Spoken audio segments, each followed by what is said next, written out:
Hello all, we are going to see about principles of good assessment practice. Substantial research exists on the characteristics of good practice of assessing students' learning. So நிறைய research நடந்துக்கிட்டு இருக்கு. ஒரு good practice of assessing எப்படி இருக்கும் அப்படின்னு learn பண்ணுறதுக்கு. The findings of the various research studies concerning the characteristics of good learning assessment practice have been summarized in the following set of principles. So அதில் நடந்த ரிசர்ச்சில் என்னெல்லாம் கேரக்டரிஸ்டிக்ஸ் இருக்குது good learning அசஸ்மெண்ட்டுக்கு அப்படின்னு சொல்லி கொஞ்சம் இதை சம்மரைஸ் பண்ணியிருக்காங்க. அதை தான் இங்கே கொடுத்துருக்காங்க. இதில் மொத்தம் 10 டைப்ஸ் இருக்குது. The primary purpose of assessment is to improve student performance. The very important purpose of assessment student பெர்ஃபார்மன்ஸை இம்ப்ரூவ் பண்ணுறது தான். Good assessment is based on a vision of the kinds of learning we most value for students and how best they might achieve these. Good assessment practice gives more importance to how things are learned rather than what are learned. So good assessment எதை aim பண்ணோம் அப்படின்னா how things are learnt, எப்படி படிக்காங்க எப்படி கற்றுக்கிட்டாங்க அப்படிங்கிறது தான் ஒரு good அசஸ்மெண்ட்டாக இருக்குமே தவிர வாட் ஆர் லேர்ன்ட் அப்படிங்கிறது மேட்ரே கிடையாது அப்படின்னு சொல்கிறாங்க. Then second one, assessment should be based on the understanding of how students learn. So இது ஒரு ஸ்டூடெண்ட்ஸ் எப்படி லேர்ன் பண்ணாங்க அப்படிங்கிறதோட அண்டர்ஸ்டாண்டிங் தான் ஒரு அசஸ்மெண்ட் வெளிப்படுத்தணும். Learning is a complex process. It entails not only what students know but also what they can do with what they know. இது ஒரு காம்ப்ளெக்ஸ் ப்ராசஸ். ஸ்டூடெண்ட்ஸ்க்கு எவ்வளோ தெரியும் அப்படிங்கிறது முக்கியம் கிடையாது, எவ்வளோ அந்த தெரிஞ்சதை வச்சு அவங்க என்னெல்லாம் கற்றுக்கிட்டாங்க என்னெல்லாம் பண்ணாங்க அப்படிங்கிறது தான் matter. Besides knowledge and abilities, it involves values, attitudes and habits of mind that affect both academic success and performance beyond the classroom. So அவங்களோட வேல்யூஸ் என்ன, ஆட்டிடியூட்ஸ் என்ன, ஹேபிட்ஸ் ஆஃப் மைண்ட்ஸ், ஸோ அது அவங்களோட அகாடமிக் சக்ஸஸையும் சரி இல்லை class ரூமுக்கு beyond இருக்கிறதையும் அது அஃபெக்ட் பண்ணுறது இல்லை சக்ஸஸ் ஆகிறது, இதை பற்றினதை அசஸ் பண்ணணும் அப்படின்னு சொல்கிறாங்க. Then assessment should reflect this understanding by employing diverse method using them over time so as to reveal change, growth and increasing degree of integration. Such an approach aims for a more complete and accurate picture of learning. So அந்த அசஸ்மெண்ட்டில் என்னெல்லாம் தெரியணும் அப்படின்னா அவங்களோட divorce methods and using them over time, reveal change என்னெல்லாம் பண்ணணும், அவங்களோட growth இன்க்ரீஸிங்காக இருக்கா, increasing டிகிரிங்கில் இருக்கா அப்படிங்கிறத எய்ம் பண்ணணும். அப்புறம் தான் அவங்களுக்கு more complete and accurate picture of learning கிடைக்கும் அப்படின்னு சொல்கிறாங்க. Then assessment should be integral component of course design and not only something to add afterwards. So இது அசஸ்மெண்ட் இன்டெக்ரலாகவே அந்த கோர்ஸ்குள்ளேயே டிசைன் பண்ணணுமே தவிர கோர்ஸ் முடிச்சதுக்கப்புறம் அப்படிங்கிற டிசைனுக்கு வரக்கூடாது.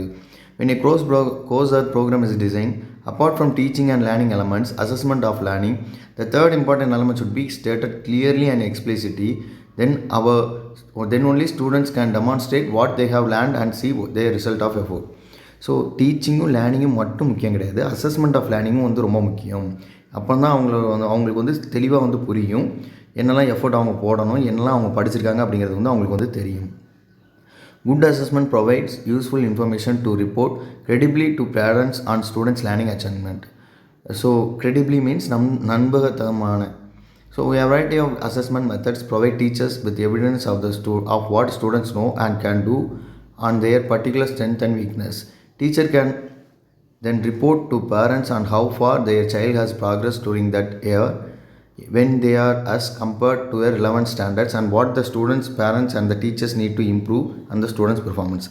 ஸோ டீச்சர்ஸ் தெரிஞ்சுக்கிறதுனால அசஸ்மெண்ட் மூலமாக அவங்க ஸ்டூடெண்ட்ஸோட ஸ்ட்ரென்த் என்ன, வீக்னஸ் என்ன அப்படிங்கிறத பேரண்ட்ஸ்கிட்ட கம்யூனிகேட் பண்ணி தென் பேரண்ட்ஸ் ஆல்சோ அவங்களோட ஸ்டாண்டர்ட்ஸ் எப்படி இம்ப்ரூவ் பண்ணுறது, என்னெல்லாம் டீச்சர்ஸ் இம்ப்ரூவ் பண்ணணும், ஸ்டூடெண்ட்ஸோட பெர்ஃபார்மன்ஸை இம்ப்ரூவ் பண்ணுறது, ஸோ பேரண்ட்ஸ் சைட்லேருந்து என்ன எஃபோர்ட் கொடுக்கணும், ஸ்டூடெண்ட்ஸ் சைட்லேருந்து என்ன எஃபோர்ட் கொடுக்கணும் அப்படிங்கிறது தெரியும். Then good assessment requires clarity of purpose, goals, standards and criteria. So assessment அப்படின்னாலே அதில் பர்பஸோட clarity, goals, standards and criteria எல்லாமே தெளிவாக இருக்கணும். Assessment works best when it is based on clearly stated purpose and goals of the course. So assessment எப்போ பெஸ்ட்டாக work பண்ணும் அப்படின்னா அதோட கோல் என்ன, அந்த பர்பஸ் என்ன அந்த கோர்ஸோட அப்படிங்கிறத தெரிஞ்சுக்கிடும் போது. The standard which students are expected to achieve on the criteria against which success is to be measured. So ஸ்டூடெண்ட்ஸ்க்கு என்ன ஸ்டாண்டர்ட்ஸ் அச்சீவ் பண்ணணும் அவங்க இந்த கோர்ஸ் படிக்கும்போது அப்படிங்கிறது தான் அவங்களோட சக்ஸஸ் மெஷர் பண்ணுறது. Assessment criteria need to be understandable and explicit so that students know what is expected of them from each assessment they undergo. Students, parents and the community should all be able to know the need for assessment and reason for selecting each individual form of assessment in its particular context. So ஸ்டூடெண்ட்ஸ்க்கு வந்து அது வந்து வெளிப்பட தகுந்த மாதிரி இருக்கணும். அவங்களுக்கு வந்து இன் அண்ட் அவுட் வந்து அவங்களுக்கு அசஸ்மெண்ட்டை பற்றி தெரிஞ்சிருக்கணும். அசஸ்மெண்ட் நடக்கிறதுனால அவங்களுக்கு வந்து என்ன தெரியும் அப்படின்னா, ஒரு should all able to know the needs for assessment. என்ன நீடு இருக்குது, நம்மளை எதுக்கு இப்படி சொல்கிறாங்க, நம்மளை எதுக்கு இந்த அசஸ்மெண்ட்டுக்குள்ளே வச்சுருக்காங்க, ஸோ நம்மகிட்ட என்னெல்லாம் வந்து நம்ம மாற்றிக்கிடணும் அப்படிங்கிறது வந்து அவங்களுக்கு வந்து அந்த கோர்ஸ் நடந்துக்கிட்டு இருக்கும்போதே வந்து தெரியும். ஸோ அவங்க மாற்றுறதுக்கு வந்து அவங்களுக்கு வந்து ஈஸியாக வந்து இருக்கும். Good assessment requires a variety of measures. So in general, a single instrument will not tell us all we need to know about students' achievement and how it can be improved. So ஒரு single இன்ஸ்ட்ருமெண்ட்டை மட்டும் வச்சு students என்னெல்லாம் achieve பண்ணணும், அவங்கள எப்படி improve பண்ணணும் அப்படிங்கிறது வந்து நம்மளுக்கு தெரியாது. அதில் வந்து வெரைட்டி ஆஃப் மெஷர்ஸ் இருக்குது. Hence the teacher need to be familiar with a variety of assessment tools and the users so that she or he can make use of the most appropriate tool method of assessment according to the kind of informations or. So அதுக்கு நிறைய tools இருக்குது. So அந்த tools முழுதும் whether she or he may be used so that assessing of the kind of information is or. என்ன தேவை, எப்படி நம்ம assess பண்ணணும், ஸ்டூடெண்ட்ஸ்லேருந்து நம்மளுக்கு என்ன வேணும் அப்படிங்கிறது வந்து அப்போ தான் ஒரு டீச்சருக்கு வந்து தெரியும். Then assessment method should be valid, reliable and objective. So அதோட மெத்தட் வந்து வேலிடாக இருக்கணும், ரிலையபிளாக இருக்கணும் அண்ட் அப்ஜெக்டிவாக கூட இருக்கணும்.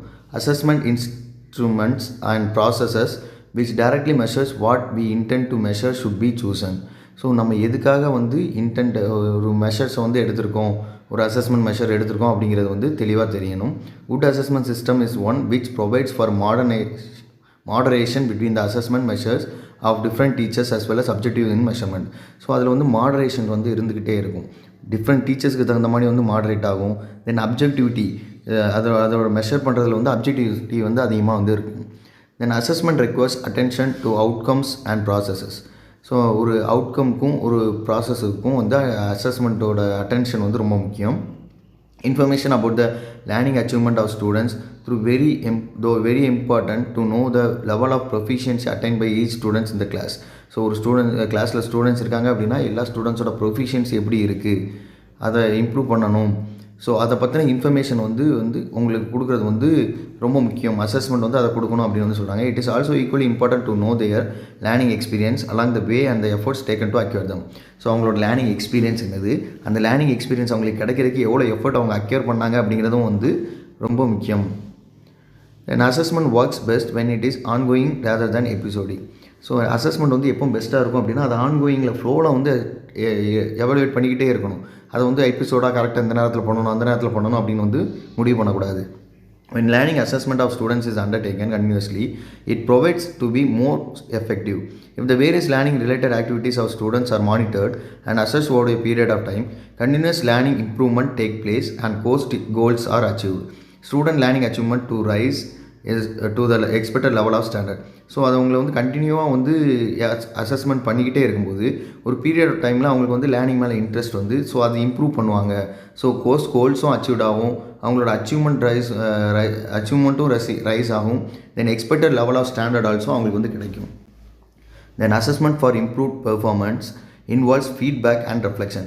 ஒரு அசஸ்மெண்ட் எப்போ முழுமையடையும் அப்படின்னா அதே மாதிரி அது எப்படி ஒரு இம்ப்ரூவ் பெர்ஃபார்மன்ஸை கொடுக்கும் அப்படின்னா it involves feedback and reflection. அதோட பின்னூட்டமும் அவங்களுக்கு தெரியணும், அதோட விளைவுகளும் அது என்ன பண்ணும் அப்படிங்கிறதும் வந்து அதனால் என்ன அவங்களுக்கு கிடச்சிச்சு அப்படிங்கிறதும் வந்து அவங்களுக்கு முக்கியமானது. All assessment method and process should provide for student to receive feedback on their learning and performance. So அவங்களோட ஃபீட்பேக் லேர்னிங்லையும் பெர்ஃபார்மன்ஸில் எப்படி இருக்குன்னு பார்க்கணும். That is assessment should serve as a developmental activity enhancing students learning. இது வந்து ஒரு developmental activity, அது ஸ்டூடெண்ட்ஸோட லேர்னிங்கை வந்து என்ஹான்ஸ் பண்ணணும். Assessment should also provide students and teachers with opportunities to reflect on their practice, efforts and learning achievements.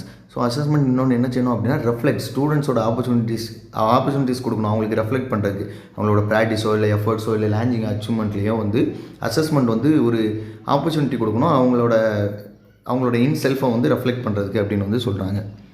Thank you all.